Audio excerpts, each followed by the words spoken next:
nos 2 últimos anos, o Dr. Léo Ribeiro fez a produção de mais de 150 DVDs médicos em assuntos diversos.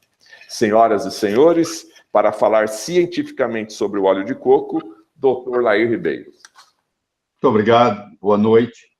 Imagine se eu estivesse aqui para falar para você, para provar para você que arroz faz bem, ou que feijão faz bem.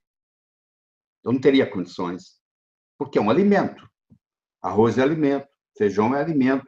Você não tem muitos trabalhos científicos, como eu procurei, sobre arroz e sobre feijão. Eu estaria de mãos atadas aqui se eu tivesse que descrever isso. Pois é, o coco é um alimento, mas está cheio de publicações. Sorte nossa. Então, como o Fernando mencionou, eu estou aqui para defender essa posição, porque eu venho estudando óleo de coco há muitos anos. Eu já li praticamente a maioria dos livros mais best-sellers em coco e os trabalhos científicos. Recentemente, a Associação Brasileira de Nutologia fez um comunicado dizendo que você não teria que ter cuidado em ingerir óleo de coco por isso. E eles citaram 10 trabalhos. Por sinal, os trabalhos estão aqui, ó. 1, 2, 3, 4, 5, 6, 7, 8, 9, 10. Eu fiz questão de buscar os trabalhos e fazer uma análise crítica. Primeiro, eu vou lhe dizer que nenhum deles fala mal do óleo de coco, para começar. Não encontrei, quer dizer, quem fez esse comunicado não conseguiu encontrar na literatura nada que falasse mal do óleo de coco. Pelo contrário, 3 deles não têm nada a ver com eficácia. 3 deles têm a ver se o coco é virgem, se não é virgem, se extrai a frio, se extrai a quente. São técnicas operacionais. E 7 deles têm a ver com o processo. E todos eles falando, nenhum deles fala mal, um é meio neutro e os outros falam bem. Claro, isso porque foram selecionados para isso. Eu vou trazer para vocês 59 onde foram selecionados para mostrar os benefícios do coco. Então, se você me permite, vai sumir a minha imagem aí, vocês vão ver, tá? Mas é para o seu bem, porque eu vou agora entrar no esquema aqui para mostrar os slides para vocês. Fica muito melhor eu fazendo isso desse jeito. Então, eu vou conversar com vocês sobre a verdade científica sobre um superalimento funcional denominado óleo de coco. Aqui estão os 5 primeiros trabalhos, aqui os outros 5, os 10 trabalhos que foram referendados, que foram mencionados nesse comunicado, dizendo para você que o óleo de coco não é bom. Tá? Então, eu vou discutir com você cada um deles separadamente. Aqui vem o primeiro, que é o estudo comparativo das propriedades do óleo de coco obtido por processo industrial e artesanal. Eu acho que isso é irrelevante, que isso não tem nada a ver com discutir se você pode ou não usar óleo de coco, simplesmente eles estão comparando a tecnologia. De novo, o número 2 fala das propriedades químicas do óleo de coco virgem e não virgem. Também não diz nada para ninguém, não diz se pode ou se não pode. Está discutindo técnicas de extração do coco. Aqui começa o processo. Esse é um artigo onde mostra, que está em verde aí para você, para ficar bem claro, que eles não encontraram nenhuma reação adversa. Eles não estão se questionando se o coco é bom. Eles quiseram mostrar que o coco era ruim. E no trabalho mostrou que não mostrou nenhuma reação adversa. Então, não se concluiu nada disso aí. O consumo de óleo de coco não causa efeitos cardiovasculares adversos. Essa é a conclusão do trabalho 3. O trabalho 4, que eu vou passar aqui para o português para ajudar, a parte do fruto de coco tem inúmeras propriedades medicinais. Antibacteriana, antifúngica, antiviral, antiparasítica, antidermatotrópica, antioxidante, hipoglicêmica, hepatoprotetora e imunoestimulante. Isso está tudo no trabalho. Quer dizer, justamente falando bem. Lá é referido no artigo, no comunicado, como se fosse ruim.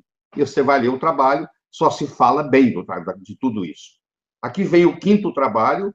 Esse 5º trabalho mostra efeitos benéficos na memória, na síndrome do intestino irritável, nas condições tiroidianas, no diabetes, no Alzheimer e no Parkinson. Meus amigos, eu vou lembrar você de novo. Se eu tivesse que fazer uma apresentação sobre arroz ou sobre feijão, que você come todo dia, eu não teria capacidade científica de mostrar para você que fazia bem.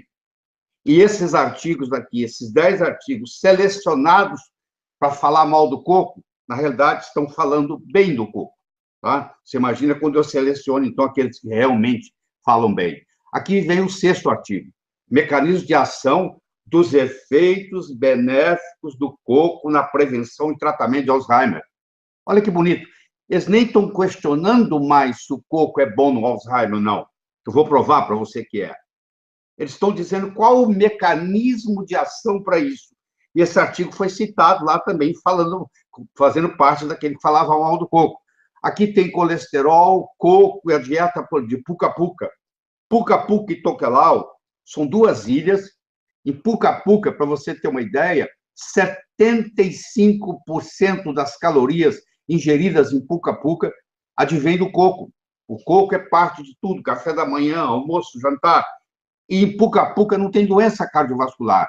Quando os habitantes de Pucapuca, e o Dr. Pryor fez esse estudo, esse mesmo Pryor que está aqui, Ian Pryor, ele mostrou que quando muda da ilha de Pucapuca, que pertence à Nova Zelândia, para Wellington, que é a capital de Nova Zelândia, aí para-se de comer coco, vai comer uma dieta ocidental, e aí começa a ter doença, começa a ter diabetes, começa a ter obesidade, etc. Esse é um dos estudos, é o primeiro deles. O Dr. Pryor fez outros estudos fazendo o segmento disso tudo. Não se detectou nenhuma evidência de que gordura saturada tem um efeito prejudicial nessa população. Pela primeira vez, eu estou citando a palavra saturada, que é onde eles dizem, gordura saturada faz mal. Primeiro que não é verdade. Se alguém que está aí me assistindo me trouxer um trabalho científico mostrando que gordura saturada faz mal, eu rasgo meu diploma de medicina.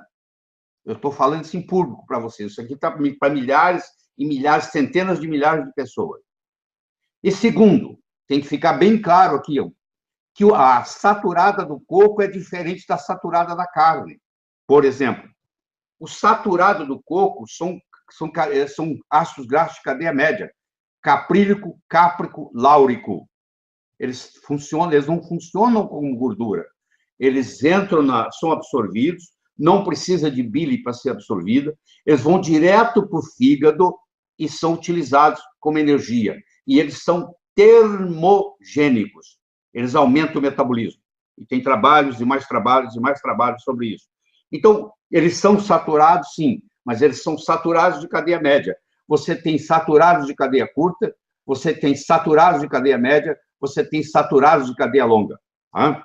Então, eles são saturados de cadeia média. Aqui vem o 8º trabalho, esse trabalho número 8 aqui. Tudo indica que a suplementação dietética com coco não causa dislipidemia e parece promover a redução da obesidade abdominal. É um trabalho pequeno, feito com menos de 20 pessoas. Quer dizer, difícil provar estatística nisso aí. Tem outros trabalhos que eu vou mostrar para vocês, onde o número é maior, onde se mostra com facilidade que ele diminui a obesidade abdominal. E existe aqui um trabalho citado pelo Mensink, onde ele juntou 60 estudos sobre o coco no lipidograma. E ele mostrou que o colesterol não muda. O colesterol bom aumenta, o colesterol ruim abaixa, e o colesterol total fica a mesma coisa. Esse é o conceito científico da influência do coco no lipidograma. Aqui está o número 9, a redução da circunferência abdominal foi comprovada somente em homens. As mulheres, 10 mulheres, não mostrou significância estatística. Mostrou uma redução, mas não ganhou significância estatística. E, finalmente, tem esse número 10 aqui, que não houve diferença na dislipidemia depois do almoço ou do jantar. Nós concluímos que não há evidência de que ácidos graxos de cadeia longa tenham algum efeito no apetite após uma simples refeição em participantes magros. Também diverge um pouco da história do coco aqui. A história não é só com coco aqui, esse é mais um trabalho que não deveria estar incluso aqui. Mas, de qualquer forma, vocês passaram pelos 10 trabalhos, que eu tenho eles aqui fisicamente, mostrei, e não mostrou nada. Mostrou nada contra o coco. Tá? Agora, por causa de tudo isso, eu tive a obrigação, já que eu falo tão bem do coco, de escrever um trabalho científico publicado no Brazilian Journal of Surgery and Clinical Research, de 9 páginas, 59 referências, que está à sua disposição aí, se você solicitar lá pela academia ou entrar na academia, ele está lá publicado, esse trabalho saiu publicado agora em maio, há 2 semanas atrás, então você vai ter acesso a isso aí, são 9 páginas com 59 referências sobre o coco. E aí, isso aí mostra, de uma vez por todas, esse aqui, semana que vem ele sai em inglês e vai para o mundo inteiro, mostrando que, na realidade, o coco é um superalimento subutilizado. Tá? O doutor Ronaldo deve estar nos assistindo, que eu convidei ele para participar, para assistindo, ele quero aproveitar e dar os parabéns para ele, eu pedi permissão a ele, e logo que esse comunicado saiu contra o coco, ele foi o primeiro a fazer um vídeo, e vocês vão ter o prazer de assistir o doutor Ronaldo falando. Vamos lá. A Sociedade de Nutrologia condena o uso de óleo de coco. Mais uma vez, a medicina clássica orienta a população de forma errada? Ou será que ela está certa? Muitas vezes, ao ler um comunicado de um médico famoso ou de uma sociedade médica, somos induzidos a acreditar que aquele comunicado é a expressão da verdade, quando no fundo pode estar nos enganando. Quero acreditar que a médica que assina o comunicado o fez de boa fé e apenas tentou provar que o preconceito que ela tinha sobre o óleo de coco estava certo. Quero que você seja o juiz dessa polêmica. Vamos fazer junto uma análise imparcial sobre o comunicado. Dê uma pausa nesse vídeo por algum tempo, leia o comunicado oficial e depois voltamos a conversar. Vocês encontram, digitando no Google, essa frase: posicionamento oficial da Associação Brasileira de Nutrologia a respeito da prescrição de óleo de coco. Ao digitar essa frase, vai abrir essa página da Abram. E daí vocês ali terão acesso ao posicionamento. Vamos agora analisar este comunicado. Tem algumas coisas nele que são inacreditáveis. Coisas que vocês não acreditam que um profissional elevado de saúde possa fazer. Começamos pelo item 2. Diz assim, faltam ainda evidências suficientes para recomendar o óleo de coco como agente antimicrobiano ou imunomodulador. E tem aquele 4 dentro do parêntese.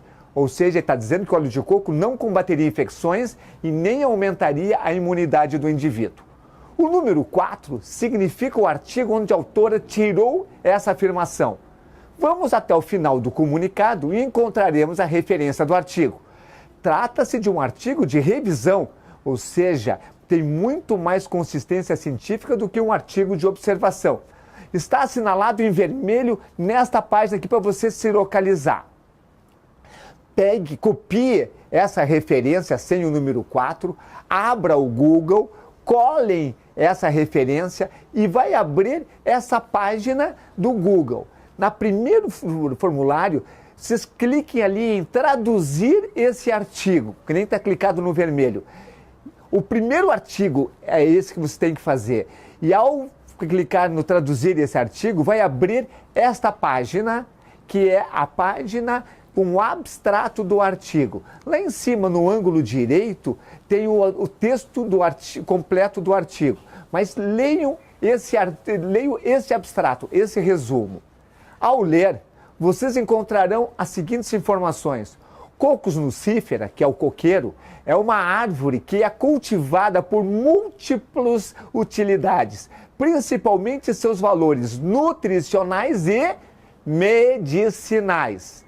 Em seguida, ele diz o seguinte: as partes do seu fruto têm inúmeras propriedades medicinais, tais como antibacteriano, antifúngico, antiviral, antiparasitário, antidermatofítico, antioxidante, hipoglicêmico, hepatoprotetor, e termina afirmando: o coco e suas partes são imunoestimulante. Então, é exatamente o contrário do que disse a médica que assinou o comunicado.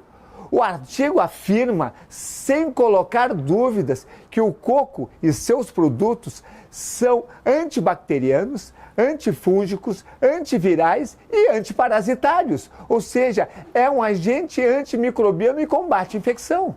A referência citada ainda afirma que o coco e seus produtos têm ações imunoestimulantes, ou seja, contrariou todo o comunicado da Abram. Logo, ou a autora não leu o artigo, ou propositalmente ela estava induzindo a um entendimento errado. Se você quiser ler o artigo, está em inglês. Você vai ver a maravilha que é o coco e seus produtos. Encontramos também no comunicado da Abram a seguinte afirmação: até o momento, não existem estudos científicos que tenham abordado o efeito de óleo de coco na função cerebral de indivíduos saudáveis ou portadores de alterações cognitivas. 5 entre parênteses. Enfatiza-se também que não existe evidências clínicas de que o óleo de coco possa proteger ou atenuar as doenças neurodegenerativas como a doença de Alzheimer. 6 entre parênteses. Já sabe o que é o número entre parênteses. A referência 5 é um estudo muito completo de óleo de coco e apenas diz que ainda não foi comprovado. Vale a pena ler esse artigo, que é poderoso. Agora vamos analisar a referência 6. Façam a mesma coisa que vocês fizeram com a 4. Vai abrir esta página lá no PubMed. Ali tem um abstrato. Nesse não tem acesso ao artigo completo. O título do artigo fala sobre o papel do coco dietético da alimentação na prevenção, tratamento da doença de Alzheimer e seus potenciais mecanismos de ação. O abstrato, ele dá a seguinte afirmação: o óleo de coco, derivado do fruto de coco, tem sido historicamente reconhecido como contendo altos níveis de gordura saturada. No entanto, um exame mais minucioso sugere que o coco deve ser considerado mais favoravelmente, ou seja, a gordura saturada do coco é favorável à saúde, diz o artigo que a médica citou. Em seguida, os mesmos autores dizem o seguinte: ao contrário da maioria de outras gorduras dietéticas que são ricas em ácidos graxos de cadeia longa, o óleo de coco compreende ácidos graxos de cadeia média, que são os únicos no sentido de ser facilmente absorvidos, metabolizados no fígado e podem ser convertidos em cetonas. E diz mais: cetonas, corpos cetônicos, são importante fonte de energia alternativa para o cérebro e pode ser benéfico para as pessoas em desenvolvimento ou já com comprometimento de memória, como na doença de Alzheimer. Não sou eu que estou contradizendo, é o pesquisador que a médica citou. Ou seja, novamente a médica fez uma afirmação contrária ao artigo, mesmo citando o artigo.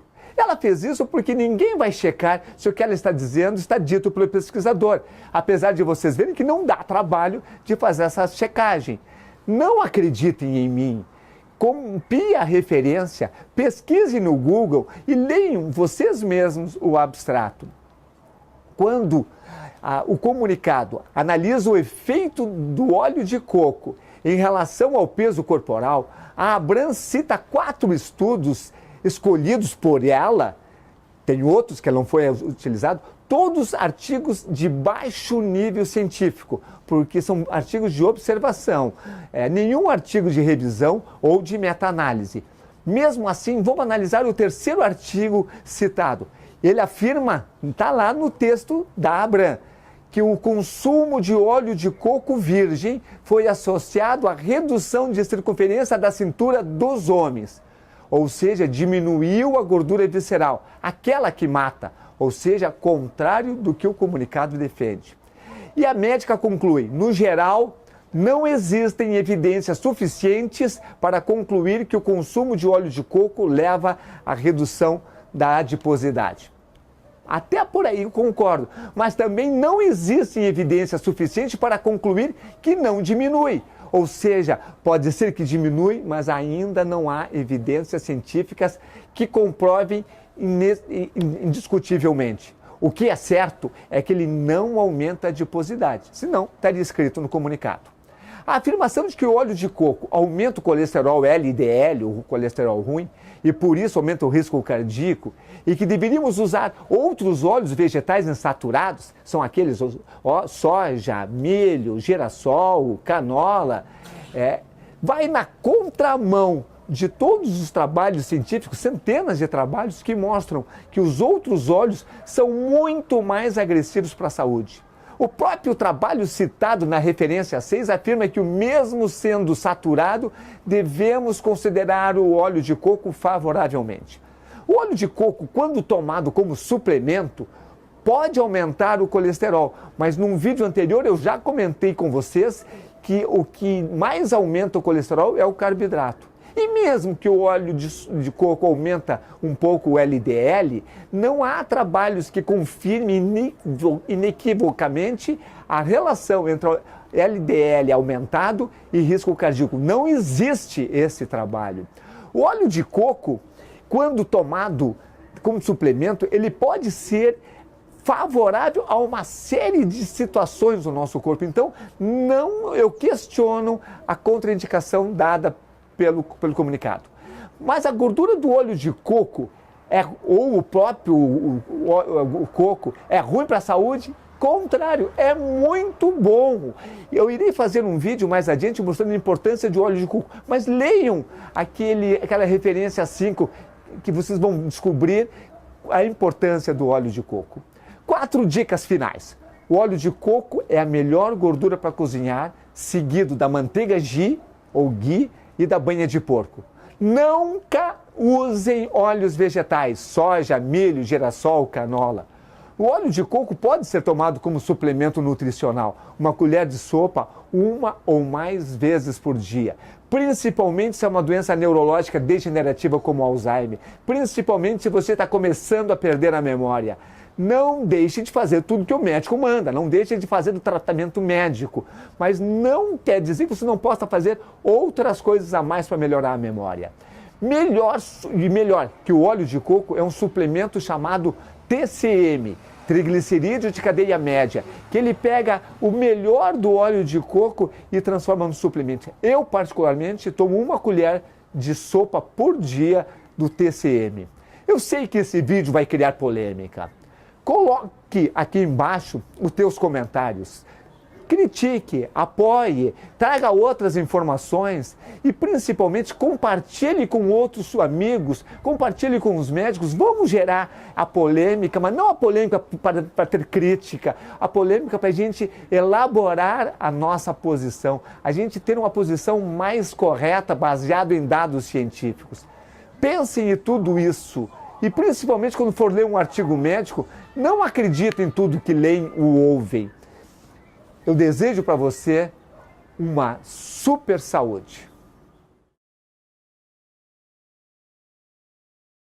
Parabéns, doutor Ronaldo. Precisamos de mais médicos como ele no Brasil. E tenha coragem de ir fazer um vídeo e defender o ponto de vista, como nós estamos fazendo aqui hoje. Falando de Alzheimer, aqui está um livro que foi best-seller na lista dos 50 livros mais vendidos até hoje no New York Times, na lista do New York Times, onde a doutora Newport, que é médica, com seu marido com Alzheimer, que é o Steve, onde ela já tinha tentado de tudo e nada estava funcionando, ele estava piorando, ele não dirigia mais, ele não podia ler mais. E aí ela entrou na internet, viu a história de óleo de coco na Alzheimer, resolveu fazer o óleo de coco no Steve, e eu vou mostrar para vocês o que aconteceu. Isso aqui é o teste do relógio. O que é o teste do relógio? Um paciente chega no consultório do médico e ele tem um distúrbio cognitivo, ele tem uma doença de Alzheimer. Para avaliar quanto que ele está bom ou ruim, o médico coloca uma folha de papel em branco e pede para ele desenhar um relógio. E ela fez a mesma coisa com o marido dela. Ela pediu ele para desenhar um relógio antes de começar o óleo de coco. Ela ia começar o óleo de coco no dia seguinte. Então, vocês estão vendo aí o que surgiu que ele na tentativa dele de fazer um relógio. Muito bem. Aí vou mostrar para você que 2 semanas depois dele estar fazendo o uso do óleo de coco. Você vai ver que a estrutura do relógio mudou. Você não precisa ser médico para avaliar a melhora absurda. Eu nunca vi uma melhora dessa com os remédios que você compra na farmácia. Você vai me desculpar. Igual a isso, eu nunca vi. Tá? E aqui está ele, 37 dias depois, ou seja, é uma coisa que perdura, não é um fogo de palha que acaba, que faz toda a diferença. E mais tarde, além do óleo de coco, ele também passou a usar o que o doutor Ronaldo mencionou aí, que é os triglicéridos de cadeia média, que são extraídos do coco. Uma fórmula infantil, aquele que é feito de triglicéridos de cadeia média, extraído do coco. Se você está muito doente, se você não consegue comer, e você vai receber uma alimentação parenteral, que é via veia, eles pegam a sua veia e fazem o alimento pela veia. Esse alimento, entre aspas, pela veia, são os triglicéridos de cadeia média. Agora, eu lhe pergunto, se coco é bom para o recém-nascido, se coco é bom para o idoso doente, por que o coco não seria bom para o adulto normal, saudável? Questione isso para você ver. Muito bem. E você vai ter o prazer agora de ver um pedacinho do filme onde o Steve, esse que está aparecendo aí, e aí está dublado, então, legendado, você vai ver aí legendado, e vamos ver, então, o uso do óleo de coco na doença de Alzheimer. Steve Newport's Alzheimer's disease has slowed considerably. Some of his symptoms even reversed, thanks to an unlikely treatment prescribed by his wife, Dr. Mary Newport, a physician who runs a neonatology ward at a Tampa, Florida hospital. She became determined to help her husband after he failed the so-called Alzheimer's clock test. He drew a few little circles and several numbers, just in a very random pattern, didn't really look anything like a clock. And the doctor pulled me aside and she said, you know, he's actually on the verge of severe Alzheimer's at this point. He's beyond moderate. So that was very, very devastating news. Dr. Newport began learning everything she could about her husband's disease. It appears to be a type of diabetes of the brain. And it's a process that starts happening at least 10 or 20 years before you start having symptoms. And it's very similar to type 1 or type 2 diabetes in that you develop a problem with insulin. In this case, insulin problems prevent brain cells from accepting glucose, their primary fuel. Without it, the cells eventually die. But there is an alternative fuel, ketones, which the cells easily accept. Ketones are metabolized in the liver after you eat medium-chain triglycerides, which are found in coconut oil. So Dr. Newport added coconut oil to Steve's diet.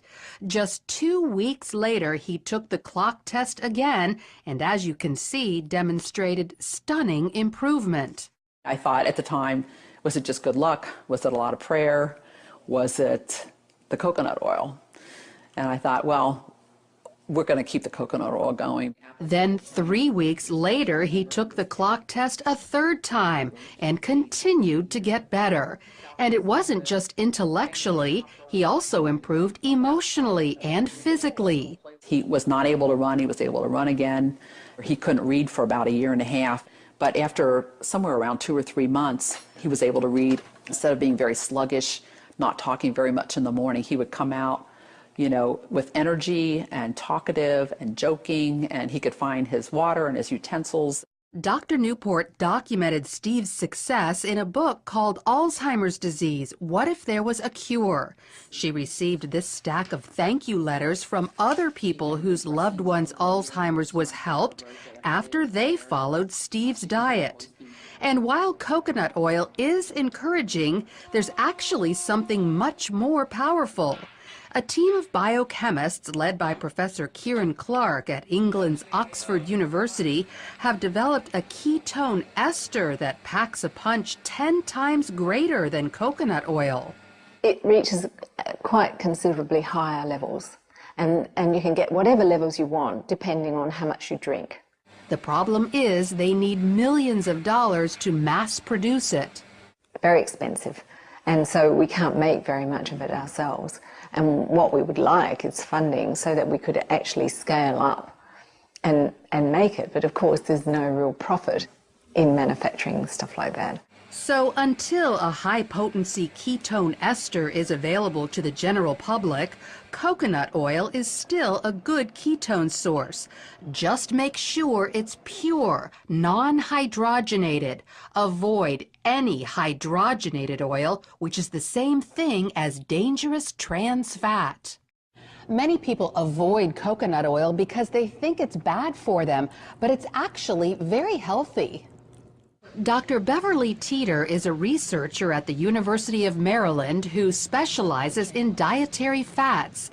She says years ago, coconut oil was criticized for raising cholesterol, but scientists have since learned there are two kinds of cholesterol, LDL, the bad kind, and HDL, which is very good for you and is the kind coconut oil raises. So they put out the message that it increased serum cholesterol, but the truth of the matter was it was helping the profile of the serum cholesterol. That never has been corrected in the public press, and I think that's the reason people have misconceptions about it. So not only does coconut oil improve your cholesterol levels, Dr. Teeter says the way it helps the brains of some Alzheimer's patients can be extended to people with Parkinson's disease, ALS, epilepsy, dementia, even schizophrenia and autism. And one more thing, coconut oil is a natural antibiotic that also helps kill viruses like HIV and herpes viruses. But the coconut oil tends to keep the bacteria down so that if you're assaulted with the virus, your immune system can concentrate on the virus. It doesn't have to concentrate on 27 other bacteria that you may have been exposed to that day. So consider coconut oil to improve your overall health and perhaps even go so far as to stave off life-threatening diseases. Oh, yeah, that's good. Lori Johnson, CBN News. E aí, como é que fica? Você vê que hoje eu estou falando pouco. Eu estou deixando você ir pelas fontes. O doutor Oronal fez uma grande apresentação e esse vídeo que você acabou de assistir é extremamente convincente do que acontece. E vocês estão vendo uma frase minha aí, um pouco de conhecimento pode ser mais perigoso do que ignorância absoluta sobre o assunto em questão. O médico pensa que ele entende de gordura saturada e ele acha que o coco tendo gordura saturada que é ruim. Só que é gordura saturada de cadeia média, que não é metabolizada na forma de gordura. É uma pequena diferença que faz a diferença. Então, se você vai e faz o seu dever de casa, que devia ter sido feito por esse pessoal, você entra no Google, tem mais de 25 milhões de citações. Você entra no Google Acadêmico, tem mais de 125 mil. Você entra no mercola.com, que é o maior site médico do mundo, tem mais de 9 mil artigos sobre o óleo de coco. Se você vai no PubMed, tem 1.659 artigos científicos sobre o óleo de coco. Procura lá sobre o arroz ou sobre o feijão, você vê o que acontece.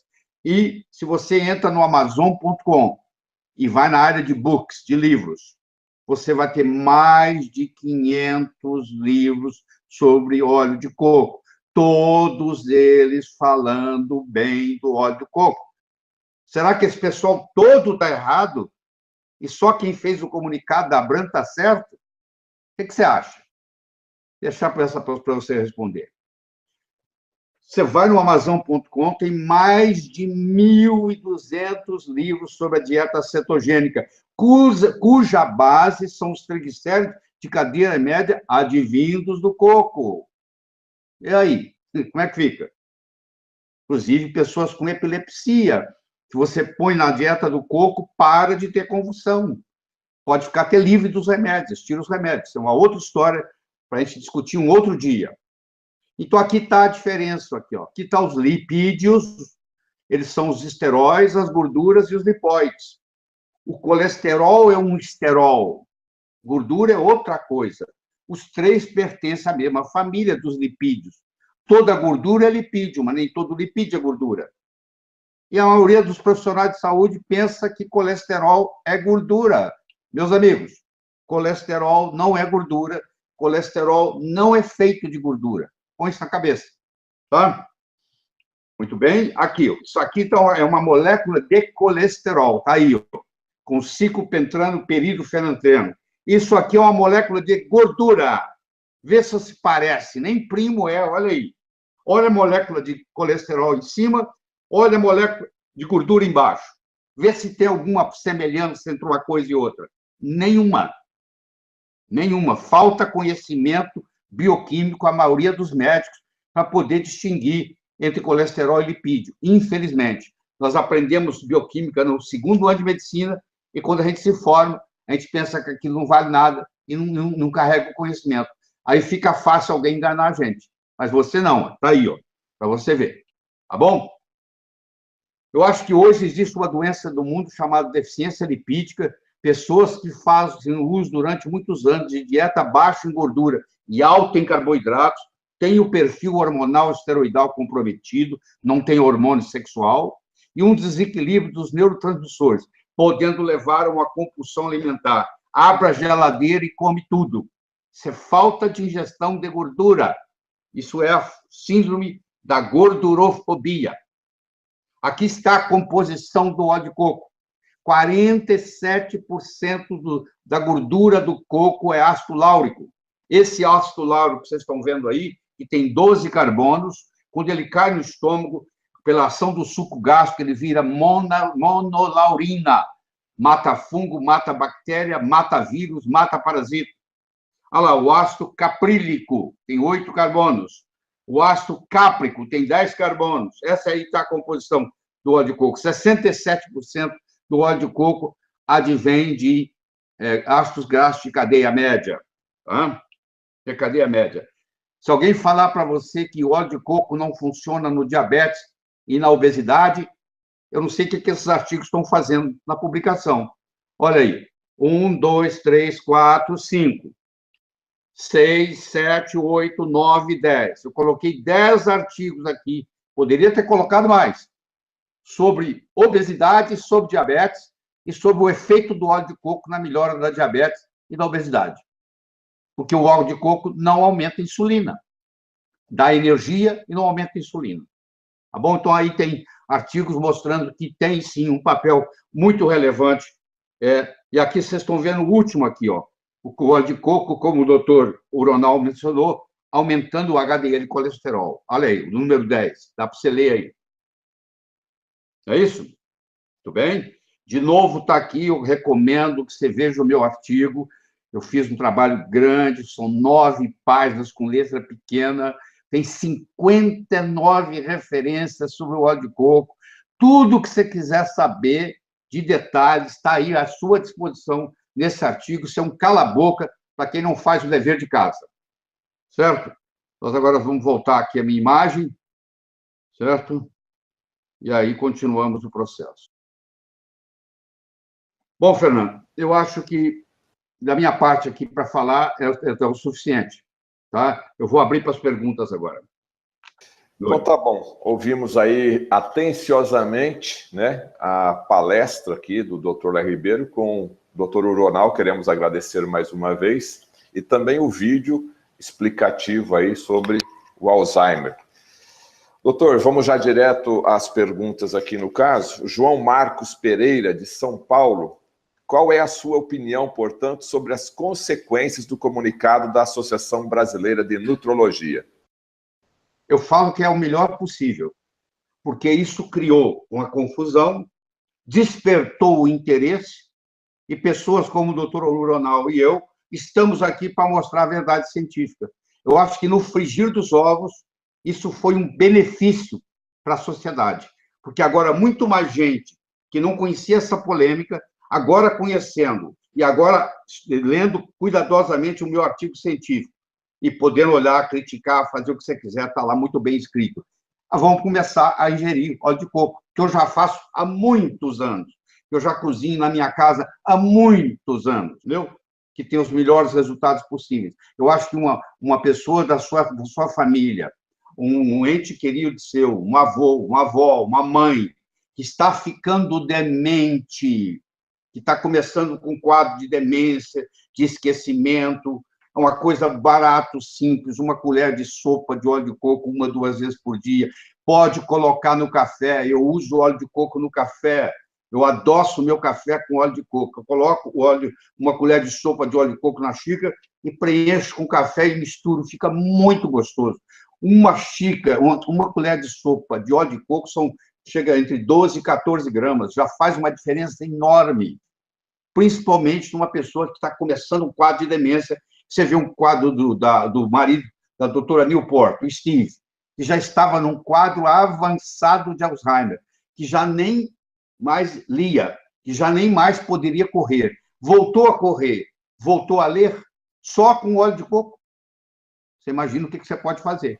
Então, isso aí, eu acho que isso aí foi um benefício muito grande para a sociedade, que gerou essa polêmica, porque, por causa disso, nós aqui estamos fazendo esses hangouts, não estaríamos aqui de novo. No fundo, eu tenho que agradecer o comunicado. A Cristiane Medeiros, de Curitiba, dá para explicar novamente por que o colesterol não é uma gordura? Pois é, os lipídios são 3. Os esteróides, os lipóides e as gorduras. Os esteroides, um deles é o esterol. O colesterol é um esterol, ele tem 47 carbonos, a base da molécula dele é o ciclopentrano peridofenantreno. Enquanto que a gordura é um ácido graxo, que tem de um lado um grupo carboxílico, do outro lado o grupo metil. Então, você viu aí a estrutura que eu mostrei, nem primos eles são, nem perto eles são. Mas, infelizmente, nós médicos, com pouco conhecimento que temos de bioquímica, que a maioria que nós aprendemos nós já esquecemos, nós não conseguimos, isso não diferencia um do outro, e acha que lipídio e gordura é a mesma coisa. Uma mentira falada constantemente acaba virando verdade. Houve uma época que o mundo era plano, a Terra era plana, todo mundo falava que a Terra é plana. Quando começaram a falar que a Terra era redonda, deu briga, deu confusão. Nós estamos mais ou menos na mesma história. Só que isso aqui é diferente. Lá nos anos 30, lá nos anos 1920, o coco estava em todo o seu apogeu. Mas acontece que foi introduzido, em 1911, foi introduzido o Crisco, que é o Crystallized Cotton Oil, o óleo de algodão cristalizado. E aí eles começaram a pegar para Cristo o óleo de coco.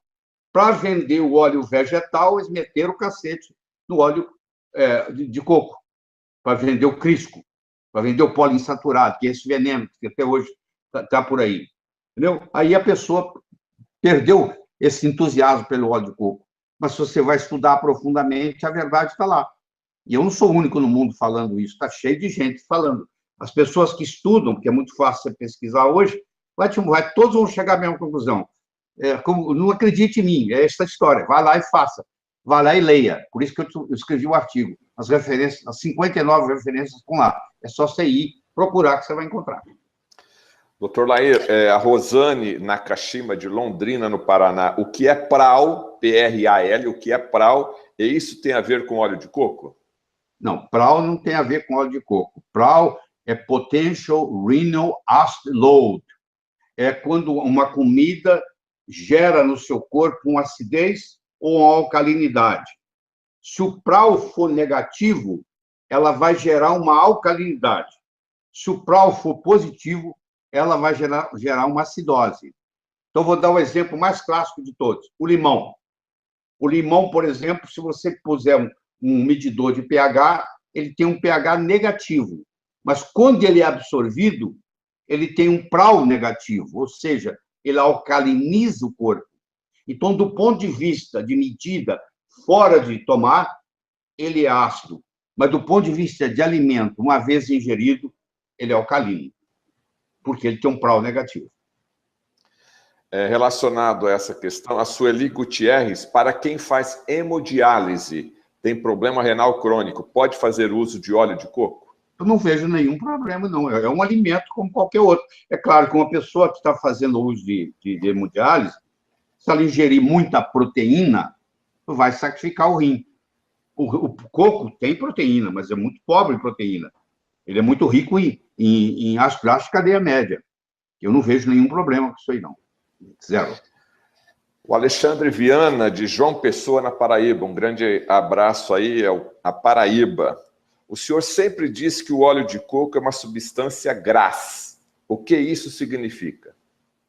Quando uma substância é segura nos Estados Unidos, ela recebe o carimbo de GRAS, ou seja, não faz mal para o consumo. Nos 50 estados americanos e no Distrito Federal, Distrito de Colômbia, o coco tem o carimbo GRAS. Ele é seguro para consumo. Só o brasileiro que não sabe disso que fica questionando. Doutor Lair, o senhor falou sobre o Google Acadêmico e o PubMed, né? A Rosália, de Montes Claros, está perguntando qual é o mais importante para se fazer pesquisa na internet. Se você perguntar a uma pessoa mal informada, ela vai dizer que é o PubMed. Porque o Google Acadêmico hoje, por ter muito mais dinheiro, porque o PubMed é uma coisa pública americana, é um serviço público. E o Google Acadêmico é uma coisa privada. Como o Google Acadêmico tem muito mais dinheiro do que o PubMed, o Google Acadêmico hoje compra o direito de todas as revistas pelo mundo afora, de todos os países. Então, quando você pesquisa alguma coisa, enquanto eu pesquiso óleo de coco no PubMed, ele me dá 1.659 artigos científicos, eu pesquiso no Google Acadêmico, ele me dá 125 mil, você tem uma ideia. Mas a maioria das pessoas pesquisadoras, elas acreditam no PubMed. Então, continua procurando no PubMed. Mas se você quiser fazer um upgrade na sua pesquisa, o que você não achar no PubMed, você vai achar no Google Acadêmico. Você está assistindo aqui um Hangout exclusivo com o Dr. Lair Ribeiro. O nosso tema de hoje é o óleo de coco, passado, presente, futuro, a verdade científica. Este Hangout tem um patrocínio exclusivo da Nutrigenes. Você acessa nutrigenes.com.br e você vai encontrar uma aba lá com promoções exclusivas para você que está acessando esse site agora. A Maria Aparecida, de Fortaleza, no Ceará. Qual é o mecanismo pelo qual o óleo de coco combate a infecção bacteriana? A principal concentração de ácido graxo de cadeia média que tem no óleo do coco, é o ácido láurico. O ácido láurico tem 12 carbonos.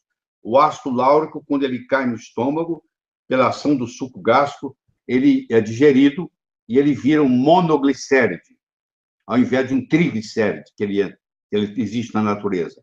Esse monoglicéride tem o nome de monolaurina. E esse monolaurina é um antibiótico natural. Ele mata fungo, mata bactéria, mata vírus. Tanto é que nas ilhas do Pacífico, onde predomina a culinária do coco, como eu disse que na ilha de Puca Puca, por exemplo, 75% da caloria consumida diariamente vem do coco. Lá não existe AIDS. Lá existe HIV. E a pessoa é HIV positivo, mas a doença não evolui para AIDS, porque essa monolaurina tem uma ação sobre uma enzima que existe no vírus do HIV. E não deixa ele progredir mais, ele proliferar. Você tem uma ideia. Você está assistindo o Hangout aqui e vamos lembrar você mais uma vez, você tem todo o acesso a essa informação e muito mais através do portal Academia Lair Ribeiro. Digite aí academialairribeiro.com.br, você vai ter 40 anos de pesquisas do Dr. Lair Ribeiro e você pode então fazer a sua assinatura e ter todo o conteúdo exclusivo para você. Inclusive agora nós vamos prestigiar os nossos assinantes da Academia Lair Ribeiro com algumas perguntas que eles têm acesso exclusivo aqui junto ao Dr. Lair Ribeiro. Dr. Lair Ribeiro, o óleo de coco é hipoglicêmico? Não, o óleo de coco não é. Ele tem no final, no frigir dos ovos, ele vai baixar a glicemia. Porque se você usa o óleo de coco, você diminui a liberação de insulina. E diminuindo a liberação de insulina, você diminui a resistência insulínica. Há uma maior sensibilidade a nível de receptor. Então, no frigir dos ovos, ele vai ter uma ação hipoglicêmica, mas ele não causa crise de hipoglicemia. Isso tem que deixar bem claro. Doutor Lair, o Kaique de São Paulo, também assinante aqui da Academia Lair Ribeiro, pergunta o seguinte: ele tem triglicérides alto e ele pergunta se ele pode tomar óleo de coco. Pode tomar óleo de coco, não tem problema nenhum. Se ele combinar óleo de coco com ômega 3, o resultado vai ser melhor ainda. Quer dizer, o óleo de peixe. O óleo de coco com óleo de peixe tem um efeito sinérgico. Tá? Interessante, não sabia disso aí não. O Edi Marques, ele pergunta se óleo de coco no café, como o senhor relatou agora há pouco, ajuda a emagrecer. Ajuda a emagrecer. Não é que você vai tomar o óleo de coco e continuar comendo do mesmo jeito, isso não vai fazer diferença. Talvez você não engorde. Ele é um coadjuvante, ele é termogênico, ele tem uma ação sutil, mas no momento que você troca, por exemplo, você vai cozinhar com óleo de coco, ao invés de cozinhar com os óleos poliinsaturados, hidrogenados parcialmente, que formam gordura trans. Os que são gordura trans, eles engordam. No momento que você muda para cozinhar, fritar ou assar com óleo de coco, você vai emagrecer um pouco, porque aqueles faziam engordar. Entendeu? Mais uma pergunta aqui do nosso assinante, um bloco aqui específico para a Academia Lair Ribeiro. Então, você pode acessar academialairribeiro.com.br e fazer a sua assinatura aí. Doutor, existe uma margarina muito famosa no mercado, que faz propaganda em rede nacional de televisão, e ela diz que é um alimento saudável. Ela é constituída de triglicerídeos de cadeia média? Não, ela é constituída de interesterificação. Como é que eu vou traduzir isso para você? Ela é uma substância não natural.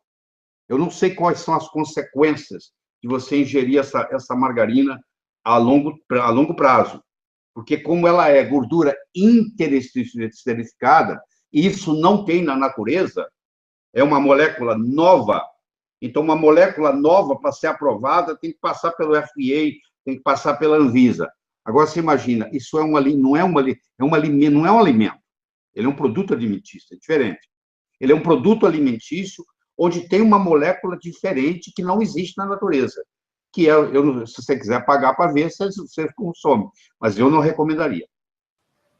Bom, então, só para... A gente não vai colocar aqui o nome desse produto. A margarina, então, que está no mercado aí... no mercado, também é ruim. Não serve.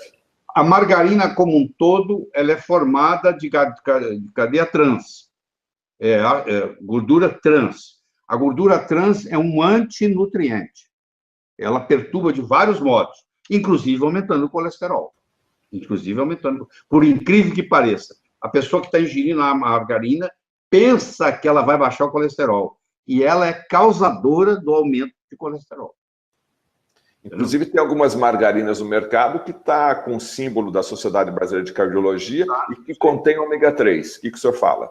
Eu falo que essas também não servem. Não servem. Tá bom? Tá certo. Se você misturar cocô com sorvete, você quer tomar esse sorvete? De jeito nenhum. A pergunta aqui do Antônio Rodrigues, de Maceió: qual a dose diária, então, para se tomar de óleo de coco? Muitas perguntas relacionadas à dose diária. Toma de manhã, o melhor horário, toma de noite. Quanto que eu devo tomar, doutor? Primeiro é o óleo de coco como alimento, tá bom? Pra você ter uma ideia, na minha casa, eu sei que o pessoal vai achar um absurdo, nós compramos entre 50 e 80 cocos por semana. Tem eu, minha mulher e a minha filha e os netinhos que vêm uma vez por semana. E a gente consome tudo, na forma de água de coco. O coco verde, na forma de água. Então, aliás, eu até perdi. Qual a sua pergunta mesmo? Eu me distraí aqui. A dose diária, o melhor horário. Pois é. Você pode usar o coco como alimento, você pode usar o coco como nutracêutico. O que é coco como nutracêutico, não como alimento? É você usar numa dose maior com a finalidade terapêutica. A doutora Lee, que tratou o marido dela de Alzheimer, escreveu um livro, eu acho que você devia ler esse livro, escrito pelo Dr. Neil Porter, sobre a cura do Alzheimer. Será que o Alzheimer tem cura? Mostrando o efeito que o óleo de coco sozinho fez no marido dela, sem tomar nenhum outro remédio. Ela dava uma colher de sopa 2 a 3 vezes por dia. Tá? 2 a 3 vezes por dia. Doutor Leonardo, do Rio de Janeiro, qual a diferença metabólica entre triglicéridos de cadeia média e de cadeia longa? O triglicérido de cadeia média, como é o capróico, caprílico, cáprico e láurico, que são os de cadeia média, um tem 8, o outro tem 10, o outro tem 12 carbonos.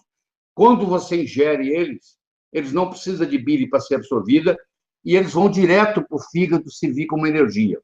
Quando você ingere um triglicérido de cadeia longa, seja ele o mirístico, o palmítico, o esteárico, o araquídico, o BMico, o lignocérico, etc., ele primeiro vai no tecido, depois ele vem no fígado e entra numa lipoproteína, que é o LDL. O cadeia média do óleo de coco, ele não precisa se ligar em uma lipoproteína, porque ele pode transitar no sangue sem estar ligado a uma lipoproteína. Então, o metabolismo é bem diferente. O Sidney, de Porto Velho, o óleo de coco pode aumentar o açúcar no sangue e como isso pode predispor o diabetes? Não, o óleo de coco não aumenta o açúcar no sangue, não. Pelo contrário. Então, eu mostrei aí 10 trabalhos sobre a ação do óleo de coco no diabetes e na obesidade, na doença chamada diabesidade, que é a combinação da diabetes com a obesidade. Então, pelo contrário, ele aumenta a sensibilidade insulínica, diminuindo, consequentemente, a resistência insulínica, ele diminui a glicemia, porque agora ele não precisa de insulina para ser metabolizado, ele não mexe na glicemia, ele baixa os triglicéridos, ele aumenta o HDL, ele baixa o LDL, tudo que você quer de bom ele tem. Queremos agradecer a nossa grande audiência aqui no Hangout sobre o tema óleo de coco, o Hangout aqui produzido pela Academia Lai Ribeiro. Faço o convite, então, para você entrar no portal da Academia Lai Ribeiro e fazer a sua assinatura e ter um patrocínio exclusivo da Nutrigenes. Você pode entrar na nutrigenes.com.br e fazer a sua compra com desconto. Jeremias, de Vitória do Espírito Santo. Todo ácido graxo poliinsaturado faz mal para a saúde? Não, nem todo ácido graxo poliinsaturado faz mal para a saúde. Ele vai fazer muito mal se ele estiver hidrogenado, parcialmente formando gordura trans. Só que para um ácido graxo poliinsaturado durar na gôndola do supermercado, quem fabricou ele vai ter que prepará-lo para isso, porque senão ele fica rançoso em 10 dias. Então, quando você compra um ácido graxo poliinsaturado no supermercado, você provavelmente está levando para casa um certo percentual de gordura trans. Essa é a verdade. O Marcelo Campos, de Campinas. Qual é o papel terapêutico do óleo de coco no HIV/AIDS? Pois é, eu estava falando. O óleo de coco tem o ácido láurico do óleo de coco tem uma ação inibitória na transcriptase do vírus, não permitindo que o vírus prolifere. Então, a pessoa se contamina com HIV, ele é HIV positivo, mas para isso aqui virar a doença de AIDS, esse vírus tem que proliferar em grande quantidade. E como há uma inibição dessa transcriptase, esse vírus não consegue replicar. E, consequentemente, fica só HIV positivo, não vai para a doença de AIDS. Então, lá nas ilhas do Pacífico, como eu disse, onde predomina a culinária do coco, AIDS praticamente não existe. HIV existe, mas não vira AIDS. Doutor Lair, o óleo de coco funciona como protetor solar? Se sim, como deve ser usado? Eu não tenho nenhum trabalho científico para mostrar isso. Se eu falar cientificamente, eu estaria mentindo. Eu posso dizer para você que na minha família, os meus filhos, os meus netos, o protetor solar que eles usam é óleo de coco. Eles passam óleo de coco e vão para a praia. Eles não têm problema nenhum. Entendeu? Eu já fiquei sabendo de gente que passou óleo de coco e não resolveu. Também deve ter ficado 4 horas no sol. Mas você vai para ficar 1 hora no sol, você pode passar o óleo de coco que ele protege. Entendeu? E não é só ele passar, não. Se você tomar também. Hoje existe um conceito relativamente recente da proteção solar por via oral. Você toma uma substância essa substância vai para a sua pele e te protege contra o sol. Eu acredito que, se houver a proteção solar, como a prática mostra, isso deve ser feito desse jeito. Qual o papel do óleo de coco na pele ou no cabelo? No cabelo ele tem uma opção muito interessante, porque tanto o láurico quanto o caprílico, que são dois dos ácidos graxos de cadeia média do coco, eles inibem a 5-alfa-redutase. Vai ficar um pouquinho complexo a bioquímica aqui agora. Eles inibem a 5-alfa-redutase, que é uma enzima que transforma a testosterona em DHT. Então, por que a pessoa fica calva? Porque ela está baixando a testosterona, a natureza é muito sábia, se ela está baixando a testosterona, a natureza estimula aquele corpo para produzir mais 5-alfa-redutase, a 5-alfa-redutase transforma a testosterona em dihidrotestosterona, que é o DHT, e esse DHT tem uma ação farmacológica 5 vezes maior do que a testosterona propriamente dita, só que ele faz o cabelo cair. Quando você aplica um shampoo com óleo de coco, você está inibindo a 5-alfa-redutase no couro cabeludo. E por isso que há uma diminuição na queda do cabelo. Tá? A Graciane, de Tocantins, tem a mãe que está com Alzheimer já há mais de 10 anos. Ela pergunta se ela pode iniciar o tratamento com óleo de coco e ela quer entender melhor o teste do relógio. É assim, você pega a sua mãe, você pega uma folha de papel sulfite limpa, você pega um lápis ou uma caneta esferográfica, entrega para sua mãe e fala com ela assim: ô mamãe, desenha um relógio. E deixa ela lá, uns 10 minutos. Tem umas que não vão conseguir fazer nada, só faz rabisco. Você viu o caso do Steve ali. Então, aquilo ali é a base. Agora você vai ver se óleo de coco vai ter função para ela. Como não é remédio, é alimento, é como se eu estivesse falando, come arroz 2 vezes por dia, ou ingira feijão 2 vezes por dia, eu não tenho nenhum risco de falar para você aqui que você vai fazer uso de óleo de coco nela, 1 colher de sopa, 2 vezes por dia. E aí você vai, daqui 15 dias, como foi feito lá, depois de 2 semanas, você entrega uma folha de papel para ela, limpa, pede ela para desenhar um relógio. Você agora pega o relógio que ela desenhou antes de tomar o óleo de coco e depois. Se isso aí estiver melhorando, você está no caminho certo. Eu quero te mostrar, enfatizar, que o resultado que a doutora Newport encontrou no marido dela foi depois de 3 meses de óleo de coco que ele voltou a ler. Foi depois de 3 meses de óleo de coco que ele voltou a correr. Você imagina, uma doença que vem se deteriorando em 10 anos. De repente, você toma uma colher de óleo de coco, você quer sair correndo no dia seguinte, ou escrevendo no dia seguinte, você está querendo demais. A saúde vai a cavalo e volta a pé. Então, você tem que dar tempo ao tempo. Então, mas o teste do relógio é muito mais sensível. Muito antes dela começar a ler, voltar a ler, o relógio já melhorou. Então, mostra que está no caminho certo. Tá bom? Doutor Lair, qual a importância do óleo de coco no tratamento de doenças crônicas intestinais, como doença de Crohn ou síndrome do intestino irritável? Isso aí faz parte do mesmo processo. A literatura mostra que as pessoas que têm a síndrome do intestino irritável, quando faz uso regular de óleo de coco, tem uma melhora. Eu não vou dizer que o óleo de coco vai curar a doença de Crohn. Doença de Crohn é uma doença autoimune que ataca o intestino, mas a sintomatologia vai melhorar. Você está assistindo aqui ao Hangout exclusivo da Academia Lair Ribeiro, com o Dr. Lair Ribeiro falando sobre óleo de coco. Acesse o portal academialairribeiro.com.br e faça já a sua assinatura. 40 anos de pesquisa à sua disposição. A pergunta aqui do Cícero Saldanha é sobre comer o coco.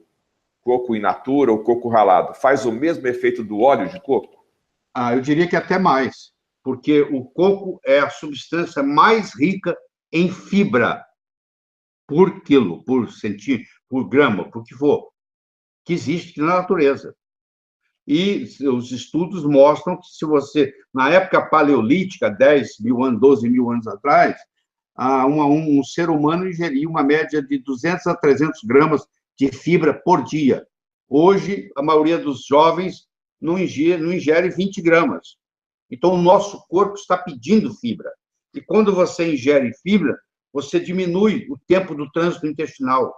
Você acumula menos fezes no seu intestino, intoxicando o seu corpo. E o Dr. Buckett, na África do Sul, fez um estudo, Dennis Buckett, mostrou que se você come muita fibra, você não tem câncer, nem do colo, nem do reto.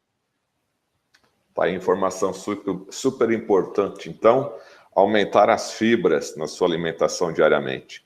O Nonato, de Campina Grande, água de coco é mais rica em sódio ou em potássio? Ela é bem mais rica em potássio e ela tem uma característica muito interessante, que a relação cálcio-magnésio dela é 1:1. Só para te dar uma ideia, a relação cálcio-magnésio do suco de laranja é 27:1. E a relação cálcio, quanto maior for a relação cálcio-magnésio, pior para você. A relação cálcio-magnésio intracelular no Japão é de 1:1. A relação cálcio-magnésio na Rússia, por exemplo, é 4:1. A mortalidade na Rússia é de 1.800 por 100 mil do coração, no Japão é 500 e pouco. A diferença é brutal. Quanto maior a relação cálcio-magnésio intracelular, mais risco você tem de ter problema cardíaco. A água de coco, ela tem uma relação 1:1, enquanto que o suco de laranja tem 27:1. Desse ponto de vista, o suco de laranja perderia para o coco 27 vezes, só para você ter uma ideia. Doutor, aí o Rony Bryan pergunta o seguinte: a industrialização do óleo de coco não pode modificar essa tabela nutricional do mesmo? Claro que pode. Por isso que você tem que ter todos os critérios, saber de quem você está comprando. Por exemplo, eu não gosto do coco sem odor. Isso não me convence. Porque o coco, quando você tira o odor dele, o processo para tirar o odor é químico. Então, pode ficar algum resíduo lá. Você tem que conversar com quem fabrica isso. Mas tem estudos nos Estados Unidos mostrando que muitos óleos de coco desodorizados não têm o mesmo efeito. Então, você tem que tomar muito cuidado. Claro que você tem o coco sendo orgânico, é melhor. Tudo isso leva em consideração. Mas já não é como o azeite, né? Porque o azeite de oliva, por exemplo, ele tem que ser prensado a frio. O coco, às vezes, um pequeno de calor não faz muita diferença, porque ele é saturado. Por isso que ele é bom para cozinhar. Por isso que ele é bom para fritar. Por isso que ele é bom para assar. Porque se eu pegar um óleo de azeite, por exemplo, que é o ácido oleico, e jogar numa frigideira, ele vira laídico. Entendeu? Ele oxida. O do coco já não acontece isso. Já que está falando aqui sobre fritura e cozinhar, o óleo de coco, pergunta do Evandro Silva, o óleo de coco pode ser usado para fritar alimentos? Ele não perde as propriedades ao ser aquecido? Não, ele não perde as propriedades. Talvez até perca parte das propriedades, mas ele não causa malefício. Ele não vira trans. A fritura, como conceito, não é bom, tá bom? Se você for só comer comida frita, você vai ficar devendo. Agora, se você resolveu comer alguma coisa frito, que seja o óleo do coco, que ele é o melhor, que gera menos aldeído tóxico de todos. Pessoal, já estamos aqui na reta final do nosso Hangout, mais alguns minutinhos aqui para a gente terminar o encontro com o Dr. Larry Ribeiro. Mais 3 perguntas. Tá. O Tiago Almeida está perguntando o seguinte: posso tomar óleo de coco com limão de manhã? E quais seriam os benefícios? Eu acho que você não precisa misturar, não. Você tomar um limão em jejum é uma das melhores coisas que você pode fazer para o seu trato digestório.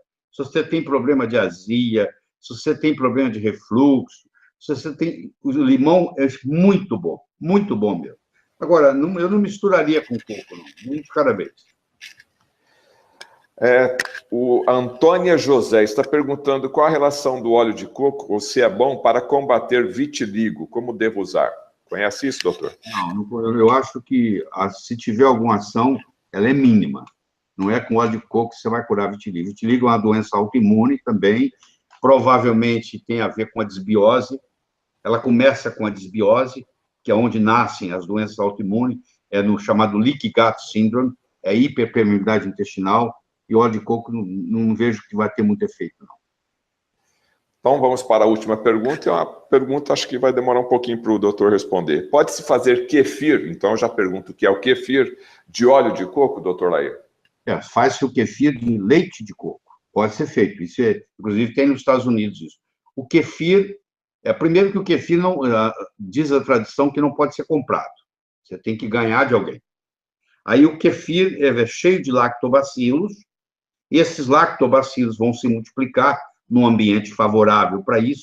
Vem a receita, você pode entrar na internet, kefir.com, você vai ver lá como é que você faz, e é feito tipo uma coalhada.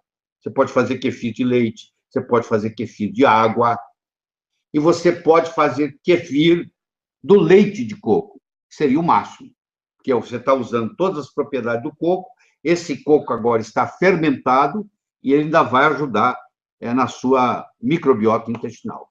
Tá bom? Ficamos por aqui. Antes do Dr. Lair dar a sua mensagem final, nós queremos agradecer a grande audiência que tivemos aqui pela web, né? São internautas do Brasil e do mundo inteiro. Queremos agradecer a Academia Lair Ribeiro, portanto, por ter cedido aqui o Dr. Lair Ribeiro nesse tempo precioso que ele tem à disposição aqui de todos nós. Também queremos agradecer a Nutrigenes, patrocinadora oficial dos Hangouts do Dr. Lair Ribeiro. Dr. Lair, gostaria de agradecer mais uma vez a sua presença aqui no nosso Hangout e as suas considerações finais, e o meu muito obrigado mais uma vez. Quero dizer que eu me senti na obrigação de fazer esse Hangout sobre coco novamente, já que estão sendo publicadas coisas que não faz sentido, e acho que o público tem direito de conhecer os dois lados. Eu trouxe para você um assunto extremamente científico, embasado. Eu gastei horas e horas e horas escrevendo aquele artigo, vocês vão ter acesso, onde está tudo lá, com todas as referências, tem 59 referências bibliográficas de coco, para você avaliar. Então, agora, eu acho que quando você tiver qualquer dúvida, você vai lá no artigo. E semana que vem ele vai sair em inglês. Então, isso aqui vai ser entregue para o mundo inteiro. Tem muitos anos que eu venho estudando óleo de coco, eu acho que é um super alimento, é um alimento barato, ele resolve muitos problemas, e quando aparece um mocinho desse, o pessoal quer matar, porque quer só dizer que é o remédio que funciona. Remédio remedia, remédio não cura, remédio remedia. A medicina ayurvédica diz assim, quando a dieta não está certa, o remédio não funciona. Quando a dieta está certa, não há necessidade de remédio. Esse é um dos conhecimentos mais profundos que eu conheço. Porque quem faz a dieta certa não tem problema de doença, tá? Nenhum. Você não tem problema, você vai morrer jovem, só que o mais tarde possível. E o coco ajuda na saúde. Então, mesmo que você não tenha nada, você fazer o uso do óleo de coco, você fazer o uso da água de coco, como nós fazemos na nossa casa, você cozinhar com óleo de coco, tudo isso é benefício. E você vai perceber isso você mesmo. Você vai perceber a melhora, porque quando você gera os corpos cetônicos, que outras vezes o médico confunde cetose nutricional com cetoacidose diabética, tem nada a ver uma coisa com a outra. Uma coisa é cetose nutricional, onde o cérebro aprende a trabalhar com corpos cetônicos, que vão entre 1 e 2, enquanto que a cetoacidose diabética vai a 20, 25. Então, uma coisa não tem nada a ver com a outra. O médico amedrontado da cetoacidose diabética, ele não se beneficia da cetose nutricional, que faz o seu cérebro trabalhar com gasolina azul. Você, quando está numa cetose nutricional, o seu poder cerebral aumenta tremendamente, a sua memória melhora tremendamente, e você pode ter desafios intelectuais por horas e não sentir nenhum cansaço, independente da sua idade. Eu tenho 72 anos e eu estudo 8, 10 horas por dia, às vezes começo 5, hoje eu comecei às 6 horas da manhã, entendeu? E estou aqui até agora com vocês falando. Isso não é privilégio de ninguém, não. Isso tudo advém da alimentação correta. Evite o mal, faça o bem, viva a sua vida extraordinariamente. Até a próxima. Obrigado, Brasil, obrigado, mundo, obrigado você, internauta, que nos prestigiou aí mais uma vez nesse Hangout. Fique ligado aqui no portal da Academia Lair Ribeiro, na página oficial do Lair Ribeiro, pelo Facebook. E você que está nos assistindo aí, tanto pelo Facebook como pelo portal do YouTube, clique aí, compartilhe e se inscreva em nosso canal para que você possa ficar cada vez muito mais bem informado sobre saúde e sobre qualidade de vida. Muito obrigado a todos e até o nosso próximo encontro. Um abraço.